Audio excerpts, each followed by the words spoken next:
नहले मंत्री घर भी आम घेराव करूँ भत्ता दिगा छोटिया लोक छोटिया ये नुह आज्ञा 54 लक्ष लोक अच्छा मंत्री घर घेराव करते बेलू मंत्री आसवे आलोचना चलिए किंतु आपण मैंने जो एबे आसिक कहते बीजेडी वाला आमर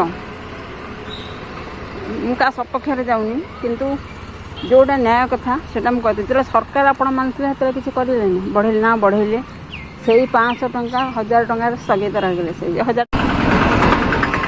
नमस्कार जय जगन्नाथ ओडावासी को खोर्धा जिला संपादिका नर्मदा पात्र भत्ता संघ समितिर आज आमर बीजेडी आ कांग्रेस एमान को भारी जोर मन पड़ुची ए सरकार रे बर्तमान ये करिया भत्ता विषय कौटी शोते बीजेडी वाला आज कौटी शोते आज कहते आम भत्ता आम भत्ता आमको भत्ता दियोनी बंद कर दियो ये जिनसा से आगुरी बढ़े था बीजेडी वाला जदि नवीन सरकार को कही था ना भत्ता वाला गरीब लोक भत्ता बढ़े दियो आम दरमा कमे दियो बरम ओडावासी आहरी खुशी होता भत्ता वाला कि आपण मैंने कले आज ये बीजेपी सरकार बसुँच गादी में आपण बुद्धि लगे अरे भाई आम तो लगुलु आपण मैंने लगे कौ हिसाब से लगे आपण मैंने आगुरी कौट शोते आपण मैंने तो आगुरी कह कथा ये जिन आगुरी कही था से निहाती भत्ता बढ़ी पारि था आज गादी में थी आपण मैंने बढ़े पारे बर्तमान शासन से अच्छा शासन खाई तो आपण मैंने बढ़े पारे आ शासन बाहर सरला कहले कौन हम कि आपण मैंने अजथारे मो कहया कथा अजथारे ही कर कारण आम तो लगे गरीब लोक मैंने आम तो अलरेडी बुढ़ा वयस्क लोक दिव्यांग विधवा माँ मैंने विवाहित नथिया झील मान लड़े चलती आमर आपण मैंने जो करुँच ये जिनसा आगुरी करते भल होता कहीं शोते आगुरी बढ़ेलेनि 24 वर्ष सरकार रहिले 24 वर्ष शासन भितर यदि 100 बढ़े था 24 वर्ष 2400 टंका होता 2400 प्लस 3000 आप चिंता करें आसीगला के 5500 2400 5400 किंतु आप कले यही सरकार पक्ष आम लगिचु सरकार देवे नहले मंत्री घर भी आम घेराव करूँ भत्ता दिगा छोटिया लोक छोटिया ये नुह आज्ञा 54 लक्ष लोक अच्छा मंत्री घर घेराव करते बेलू मंत्री आसवे आलोचना चलिए किंतु आपण मैंने जो एबे आसिक कहते बीजेडी वाला आमर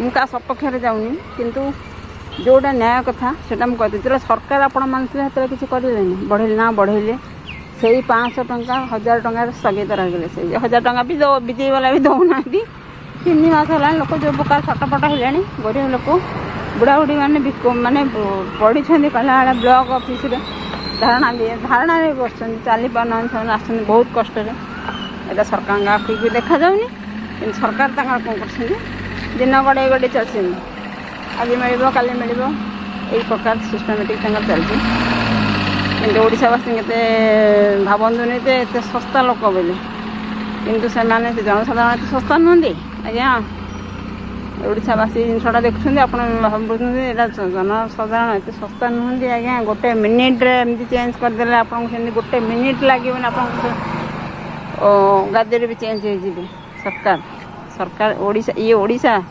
आज्ञा ये अलग को स्टेट नुहते राज्य नुह ये ओडिशा राज्य ओडिशार जनसाधारण एत बोका नुहति बोका बनैबा बोका बन पारे आप जो सरकार आस बन जनसाधारण में जी भल कम कर पारा सरकार रहा जनसाधारण कम न कला गरीब लोक साहय न कला गादी से निहाती गला ଏଇଟା ଆଜ୍ଞା ଆମେ କହୁନି, ଦୁନିଆ କହିବ, ଜନସାଧାରଣ ଜନତା ମାନେ କହିବେ। କାହିଁକିନା ସେ ପ୍ରକାର କାହିଁ ବିଜେଡ଼ି ବାଲା ଯଦି କହିଛନ୍ତି, ସେ ଉଦ୍ଧବ ଭାଇ କହିଛନ୍ତି, ଧନ୍ୟବାଦ ଦେଉଛି ଯେ ସେ କହିଛନ୍ତି ଯେ ମୁଁ ଭତ୍ତା ମୁଁ ନେବିନି। କିନ୍ତୁ ସେଇ ଜିନିଷଟା ଆଗରୁ ଯଦି ସେ କରିଥାନ୍ତେ ତାହେଲେ ଭଲ ହେଇଥାନ୍ତା। ସରକାର ଥିଲାବେଳେ, ତାଙ୍କ ସରକାର ଥିଲାବେଳେ, କିନ୍ତୁ ସେଟା ସେ କଲେନି। ସେଇମାନେ ଯଦି କରିପାରିଥାନ୍ତେ, ବଢ଼େଇ ପାରିଥାନ୍ତେ 24 ବର୍ଷ ସରକାର, ତାହେଲେ ଲୋକ ତାକୁ ଟିକେ ଗ୍ରହଣ କରିଥାନ୍ତେ, ଖୁସିରେ ରହିଥାନ୍ତେ, ଆହୁରି ଭଲରେ ରହିଥାନ୍ତେ। ସେଇ ବିଜେଡ଼ି ସରକାର ହିଁ ଥାନ୍ତା ବର୍ତ୍ତମାନ। ସେତିକି ଆପଣମାନେ କଲେନି। ସବୁ ପ୍ରକାର ଲୋକ ଲାଷ୍ଟକୁ ବିରକ୍ତ ହେଇକି କ'ଣ କରିବେ, ଚେଞ୍ଜ କଲା ପରେ ବି ଏ ସରକାର ବି ଖେଳ ଖେଳିଲେଣି। ଏବେ ଠିକ୍ ସେ ଭତ୍ତା ଦେଇପାରୁନାହାନ୍ତି। ଇଏ ଭଲ ଖେଳ ଖେଳୁଛନ୍ତି। ସେ ବିଜେଡ଼ି ସରକାର ସମସ୍ତେ ଟିକେ ଟିକେ ପାଉଛନ୍ତି, 1000 ଟଙ୍କା ସେ 1000 ଟଙ୍କା ତ ପାଉନାହାନ୍ତି। ଏ ସରକାର ତ ଭଲ ଖେଳ ଖେଳୁଛନ୍ତି। ଭତ୍ତା ଅଧିକାରୀ ଯେଉଁମାନେ ଅଛନ୍ତି, ବୟସ୍କ ଲୋକ, ଦିବ୍ୟାଙ୍ଗ ଲୋକ, ମାଆମାନେ ଯେଉଁ ପ୍ରକାର ହଇରାଣ ଅଛନ୍ତି, 4ଟା ଲେଖାଏଁ ଛୁଆ, ସେମାନଙ୍କର ସଂସାର କେମିତି ଚଳିବ ସେମାନଙ୍କ କଥା ବି ଚିନ୍ତା କରୁନାହାନ୍ତି ସରକାର ଟିକେ। ସେମାନଙ୍କ ପଇସା ଆଗ ବଢ଼ିବା କଥା, ସେମାନଙ୍କ ପଇସା ଟୋଟାଲି ବଢ଼େଇଲେନି। ଏଇଟା ଗୋଟେ ମାନେ ଇଏ ସରକାରଙ୍କୁ କ'ଣ ଓଡ଼ିଶାବାସୀ କ'ଣ କହିବେ, ସେ ମନ ଭିତରେ ଭଲରେ କରି ଜାଣିଛନ୍ତି। ଆଉ ତା ଜବାବ ବି ସେମାନେ ଦେବେ ସମୟ ଆସିଲେ। ଆଜ୍ଞା ଆମେ କିଛି କହିବୁନି, ଜନତା କହିବେ। କିନ୍ତୁ ଯେଉଁଟା ଫ୍ୟାକ୍ଟ କଥା ସେଟା ମୁଁ କହିଲି, ଆମର ସିଏ ରୁଦ୍ରଭାଇ କହିଲେ ଯେ ମୁଁ ଭତ୍ତା ନେବିନି, ଠିକ୍ ଅଛି, ତାଙ୍କୁ ଧନ୍ୟବାଦ ଦେଉଛି ମୁଁ।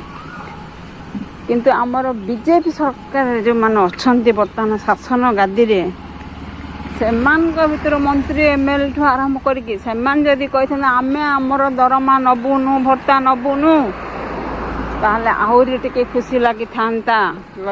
କହିଥାନ୍ତେ ଯେ ନା ଯେଉଁମାନଙ୍କର ଭତ୍ତା ଦିଆ ହେଇନି ତାଙ୍କ ଭତ୍ତା ଆଗ ଦିଆଯାଉ, ତାପରେ ଆମ ଦରମା ଆମେ ଉଠେଇବୁ।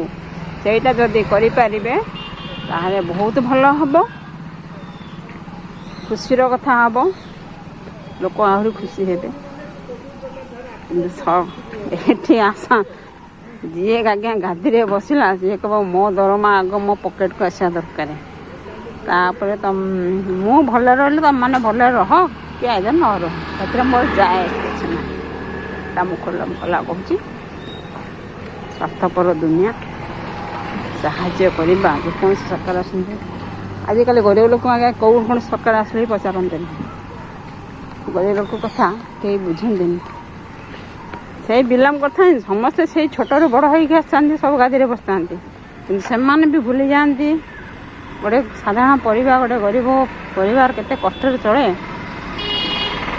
ସେ କଥା ସେ ଯଦି ବୁଝିଥାନ୍ତେ, ଗାଦିରେ ଆସିଲା ସବୁ ଜିନିଷ ସେ ଭୁଲି ଯାଆନ୍ତି, ତାଙ୍କ ପଛ କଥା।